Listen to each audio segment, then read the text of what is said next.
Banyak orang yang relapse karena apa? Karena itu sudah dinyatakan sembuh, 4 tahun lagi, 3 tahun lagi, muncul lagi kankernya. Karena ada rasa takut yang terpendam.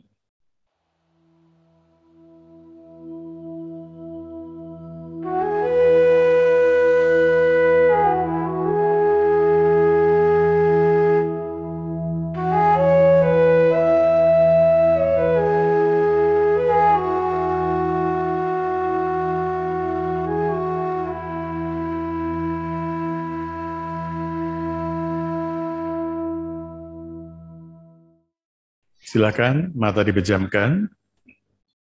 Tarik napas pelan-pelan dan buang napas. Tarik napas. Buang napas. Ketika menarik napas, tidak hanya sampai paru-paru saja, tapi bayangkan Anda sedang mengisi sebuah balon dengan gas, dengan angin, dan balon itu adalah perut Anda, sehingga saat menarik napas perut mengembung keluar, dan saat membuang napas perut mengempis kembali. Tarik napas, perut mengembung, ekspansi, buang napas, perut mengempis kembali. Tarik napas, buang napas, relax. Lakukan terus, tarik napas, buang napas pelan-pelan. Sedapat mungkin dengan mata tertutup.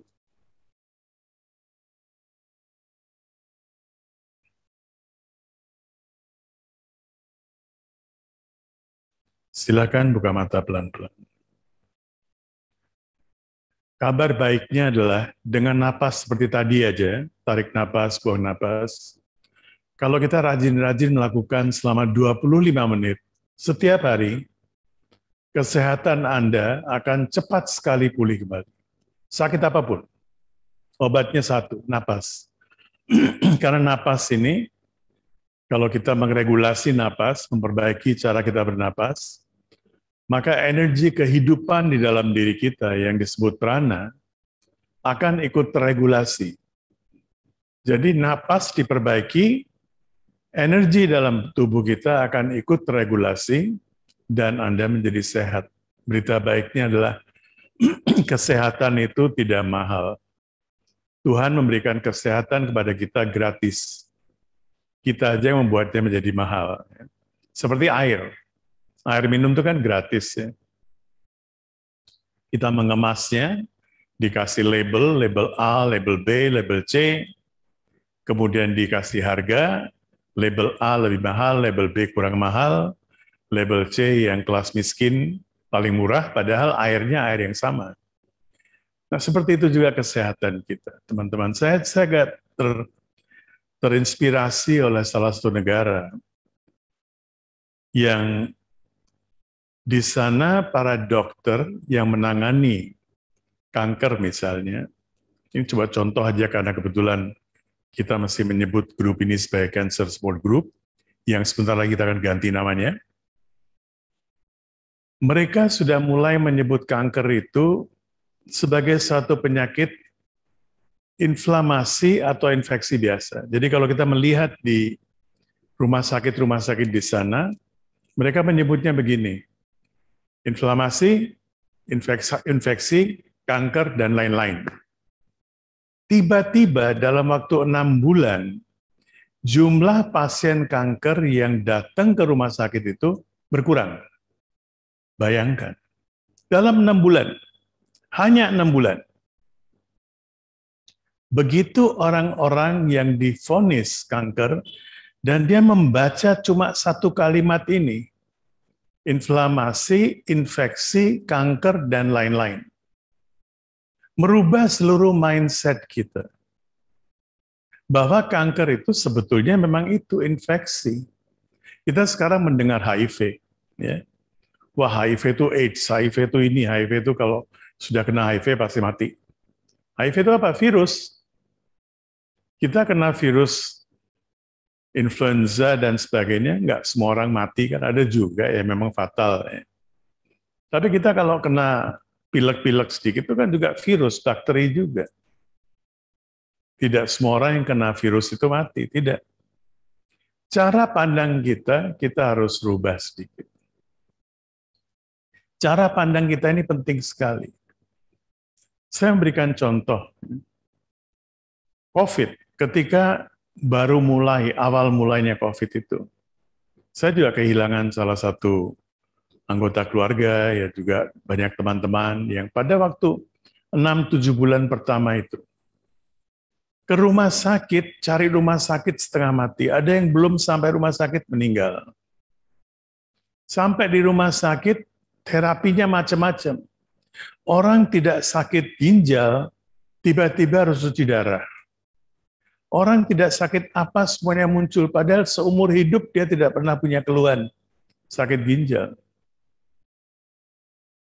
Tapi begitu kita mulai menangani COVID sebagai flu biasa, coba kalau teman-teman ada yang punya pengalaman, kemudian namanya dikirim ke Menkes, dan dikirimin obat, obatnya apa?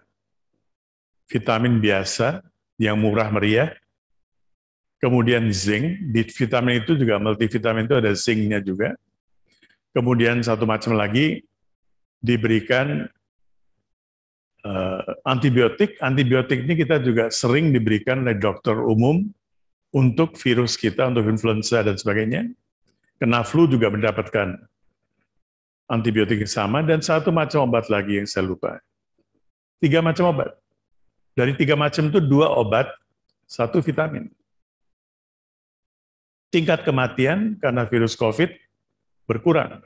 Sekarang banyak orang juga kena virus itu, makan obat, istirahat sebentar, bahkan istirahat 10 hari, saya kemarin dengar dari dokter, begitu orang 10 hari sudah istirahat sejak divonis, bukan divonis, didiagnosa kena COVID, 10 hari kemudian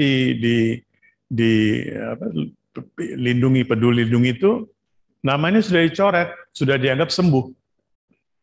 Begitu kita menangani penyakit itu sebagai penyakit biasa, tiba-tiba momoknya hilang.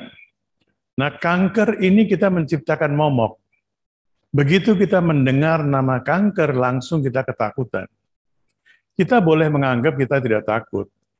Tapi bayangkan, kalau dari sekian juta orang yang kena kanker di seluruh dunia, saya nggak tahu, saya lupa statistiknya berapa puluh juta orang yang kena.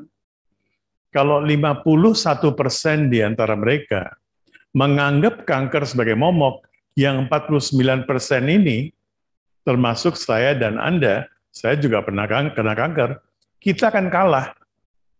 Karena momok yang diciptakan oleh 51% ini lebih berat, lebih besar daripada 49% kita. Padahal bedanya cuma 2%.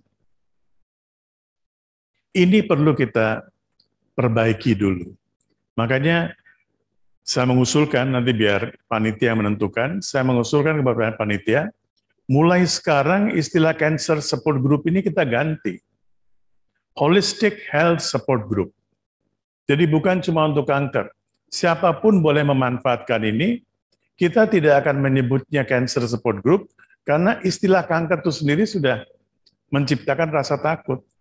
Dan kalau seseorang walaupun tidak takut, dicekoki terus, kamu kena kanker, kamu harus terima ini kanker. Dibedah dulu kankernya. Kanker itu apa? Inflamasi, infeksi yang radikal. Kita butuh, kadang-kadang kita butuh terapi yang radikal. Oke, kita menerima itu. Tapi jangan menganggap bahwa kanker itu melebihi kekuatan Tuhan. Ada kekuatan yang lebih tinggi dari segala macam penyakit. Ini kita harus memperbaiki cara berpikir kita. Kalau cara berpikir kita tidak diperbaiki, kita akan selalu menyimpan rasa takut ini. Banyak orang yang relapse karena apa? Karena itu. Sudah dinyatakan sembuh, 4 tahun lagi, 3 tahun lagi, muncul lagi kankernya. Karena ada rasa takut yang terpendam.